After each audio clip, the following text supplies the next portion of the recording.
October 1991, and our big stories are A, Lex Luger defending the WCW World title against Ron Simmons at the Halloween Havoc pay-per-view, and B, the WWF pushing new wrestlers left, right and centre as their world champion Hulk Hogan continued to be absent, doing the media rounds for Suburban Commando and trying unsuccessfully to break into Hollywood. So let's look at WCW first, and world champion Lex Luger, who's number 1 again for October, beats Ron Simmons, number 6 for the month, in a best-of-3 falls match to main event Halloween Havoc. It's a really good match too, so let's pause over it. I'll give it my match of the month honours for October and include a link to the match in the description as usual. It's got a big fight feel straight out of the block, and Simmons has Dusty Rhodes as his cornerman coaching him. Luger's bodyguard, Mr. Hughes, is sent to the back to minimise interference, but his manager, Harley Race, is allowed to stay, and having Race and Dusty in opposing corners really gives the match legitimacy and adds to the historical significance of it. Luger's methodical and avoidant in the early stages, while Simmons tries to overwhelm the champion with power moves.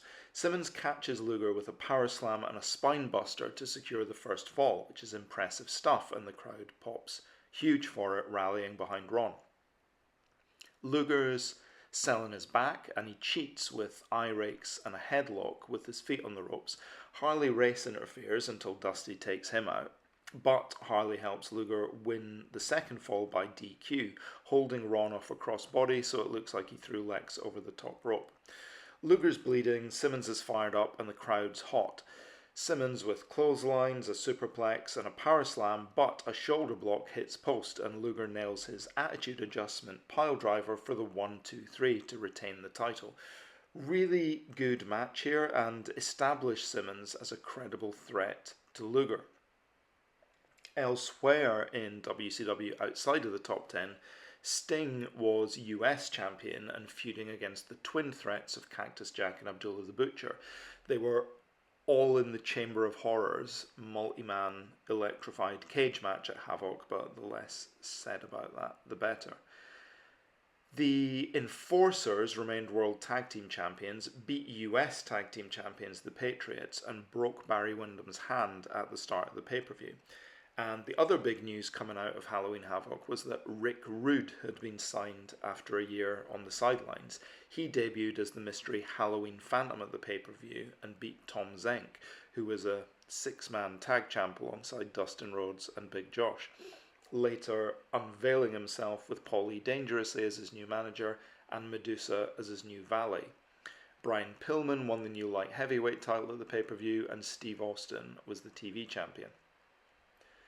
To the WWF next, and it was a bit of a crazy month. A lot of people worried that Ric Flair would be diminished in some way by moving to the WWF, or given a silly gimmick like past NWA champions like Harley Race or Dusty Rhodes were. But those worries were quickly put to bed as he was just allowed to remain 100% Ric Flair and essentially became the number 1 heel in the company in the span of his first full month on the roster, and Flair comes in at number 2 in the October top 10. In Hulk Hogan's absence, Flair registered a number of pinfall wins over a returning Roddy Piper throughout the month. Piper often gets a rep as refusing to lose, but he put Flair over left, right and centre throughout October, including at Madison Square Garden.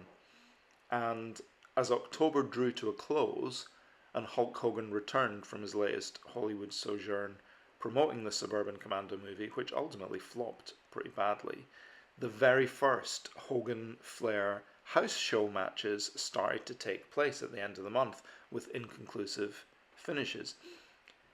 There was a huge amount of hardcore fan interest for these matches, but maybe not quite the casual fan interest they thought there might be, though the thought was very much still at this point that Hogan versus Flair would be a slow burn, slam dunk shoo-in for the WrestleMania 8 main event. But for most of this month, with Hogan still largely absent, Warrior fired, and the WWF's new golden goose, Sid Justice, picking up a very unfortunately timed biceps tear injury that put him on the shelf, the WWF was forced to push a range of new people into main event spots. Tag team champions the Legion of Doom, Hawk and Animal, come in at number 3. They beat the Natural Disasters, number 8 this month, by DQ in the main event of the aforementioned MSG show, as well as soundly beating the teams of the Nasty Boys and Power and Glory at other house shows. The British Bulldog, Davey Boy Smith, got a mega push during the UK leg of the European Rampage tour in the first half of the month, including winning the main event of the UK exclusive pay-per-view Battle Royal at the Albert Hall. For some reason, this show, it was one of my favourite videos as a kid, but rewatching it is really not very good. It's just a televised house show with a succession of long, slow, boring matches. Regardless, Bulldog wins the main event Battle Royal, seeing off the Natural Disasters at the close with the help of a barely mobile Andre the Giant at ringside on crutches. There's also a decent Ric Flair Tito Santana match on the undercard. So yeah, Bulldog's number 4 for the month. And speaking of Tito Santana, who comes in at number 5, Tito picked up a now famous win over The Undertaker on a Spanish TV special broadcast in Spain as part of the European Rampage tour in Barcelona. The win looks doubly baffling in retrospect, given that Tito was in the process of being rebranded as El Matador and essentially being shuffled down the card as a dependable veteran jobber, but also because The Undertaker, who makes number 7 for October, was just about to be named as Hulk Hogan's number 1 contender for next month's Survivor Series pay-per-view. So that televised Tito win over Taker, which I'll link to, wasn't acknowledged on US TV and basically remained an obscure footnote for years until more recently, but it was a huge win for him as a Spanish-speaking star in front of a massive Spanish crowd, actually one of the WWF's biggest crowds of the year, as they increasingly tried to break the European market due to business at home being down. Honestly, it was one of the biggest wins of Tito's career and kind of his last big hurrah. Back at home in the US, while the European Rampage tour was taking place, Intercontinental Champion Bret Hart, who comes in at number 9, was main eventing domestic house shows against the Warlord. And outside of the top 10 for the WWF, Roddy Piper, Hacksaw Jim Duggan, Texas Tornado, The Big Boss Man, The Mountie, Power and Glory, The Rockers and The Barbarian all notched up solid points this month due to their inclusion on the European tour, which consistently drew strong houses, whether locally televised or not. It was a good month for the WWF, even though domestic business was down. Rounding out the top 10, at 10 we've got New Japan's IWGP champion Tatsumi Fujinami, who teamed with his former hated rival Big Van Vader to win New Japan's Super Grade Tag League, beating Riki Choshu and Masa Saito in the finals. The G1 Climax winner Masa Chono was also preparing for his title shot against Fujinami next month. So, a quick run through of the smaller companies in October and then onto the PMP50 update. In All Japan, the Tsuruta Gun stable, so Triple Crown champion Jumbo Tsuruta, Akira Taue and Masafuchi, were still engaged in their endless feud against the Super Generation Army, Mitsuharu Misawa, Toshiaki Kawada and Tsuyoshi Kikuchi.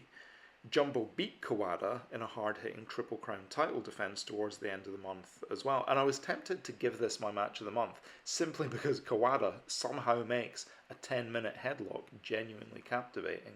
But I went with Luger versus Simmons in the end. But I'll still pop a link to Jumbo Kawada in the video description text for anyone who wants to check it out. In Memphis, Jerry the King Lawler remained USWA champion for the entire month. Actually, let me pause over the USWA for a second, because there was this fascinating story this month that Lawler was going to be named or win some sort of tournament to become the new NWA World Champion as well as the USWA champion. The NWA had finally stripped Ric Flair of that title last month, a full 2 months after Flair had left WCW and taken the big gold belt with him to New York. and there had been negotiations between WCW and the USWA to have a Luger-Lawler match to reunify the WCW and NWA world titles.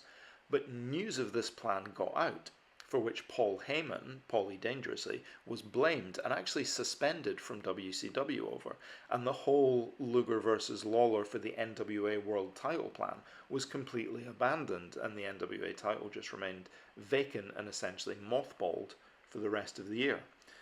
A really interesting little what-if nugget there, though.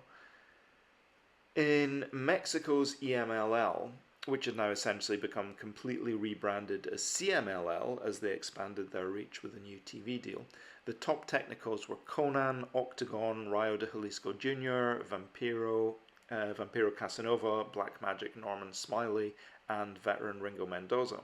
The top rudos were the Dinamitas faction, Cien Caras, Mascara Anno 2000 and Universo 2000, and the Los Infernales faction, Satanico, MS1, and Sangre Chicana.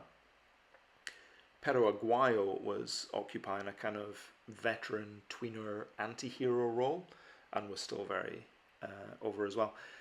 In Japan's FMW, Atsushi Onita remained the World Martial Arts Champion, and in Portland, Demolition Crush Brian Adams, who departed the WWF, had now won the Pacific Northwest title from Rip Oliver. So, turning to the monthly PMP50 update, how do the push scores for October affect things? And as ever, the PMP50 updates on a rolling month-by-month basis with weighted push scores for each company dependent on how big they were at the time. So we subtract the points for October 1990 and the scores, add the scores for October 91 to cover the 12-month period of November 1990 to October 91. The WWF's Hulk Hogan, Sergeant Slaughter, and Ultimate Warrior are at numbers 1, 2, and 3.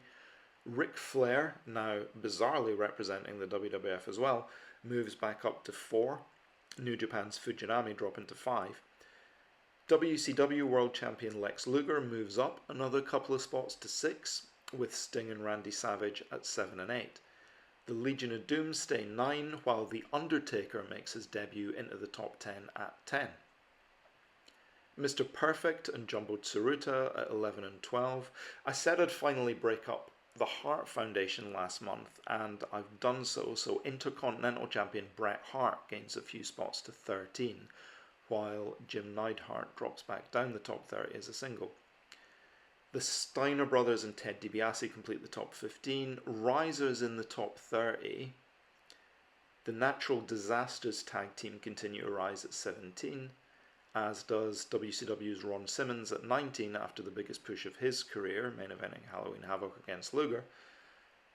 A number of WWF mid-carders make significant gains as a result of the good points accrued during the high-drawing European Rampage tour. So looking down the 50, we've got Hacksaw Jim Duggan at 20, the Big Boss Man at 22, the Nasty Boys at 23, the Mountie at 26, British Bulldog at 27, Power and Glory at 29, Tito Santana at 34, the Rockers at 35, and the Barbarian at 42, all gaining places after inclusion on the European tour. You've got to feel bad for Jake the Snake Roberts, who actually drops out of the top 30. Jake had a mega heel turn against the Ultimate Warrior just a couple of months ago. Then Warrior immediately got fired, scuppering that proposed big run. Jake was then repositioned for a big program against Sid Justice, and Sid then got injured, scuppering that one too. Better times were ahead, briefly, for Jake, as his legendary run against Savage was about to kick off. But this must have been an incredibly frustrating few months for Jake, with a fantastic new heel persona, but nowhere yet to direct at. And Jake's at a lowly 32 this month. WCW's Brian Pillman bumps up a spot at 41 after becoming the first WCW light heavyweight champion at Halloween Havoc. Sadly, no points were gained for Pillman squaring up to a squeegee-wielding Sid Justice in an Atlanta bar confrontation this month. I've combined the scores of All Japan's Stan Hansen and Danny Spivey into a tag team, as they'd spent so much of the year as a unit. So Hansen loses a few spots and Spivey gains a few spots as a result of that coming together, and they solidify as a unit at 37. 2 new entries signified by the yellow circles this month, but they're both a part of new tag team combinations as well. So Arn Anderson and Larry Zbyszko had started teaming as the Enforcers in July, and as the reigning WCW World Tag Team Champions, I'm combining their scores. The Enforcers debut as a team at 30. Similarly, reigning All Japan World Tag Team Champions Mitsuharu Misawa and Toshiaki Kawada had now been regularly teaming long enough to warrant a doubles entry, and they debut as a unit at 50, again with Misawa dropping a few spots and Kawada making his debut. So with those 2 new entries into the 50, Larry Zbyszko and Toshiaki Kawada, but breaking up the Hart Foundation and the Arn Anderson and Barry Windham tag teams, and making a new tag team out of Stan Hansen and Danny Spivey. With all that shuffling around, we only end up saying goodbye to New Japan's Hiroshi Hase from the 50 this month, just losing 1. And that leaves us with the WWF still dominant with 29 of the 50 spots, WCW with 8, New Japan with 6, All Japan now down to 4, and 1 apiece for the USWA, FMW and CMLL. Join me next time for November 91, where we've got one of the WWF's big 4 pay-per-views in the Survivor Series, and WCW with the Clash of the Champions special to progress things as well. Please do like, share, subscribe, leave any comments below, and keep on with me as we start to wind up 1991, looking at who is being pushed hardest and where. Thanks again for watching these. Cheers!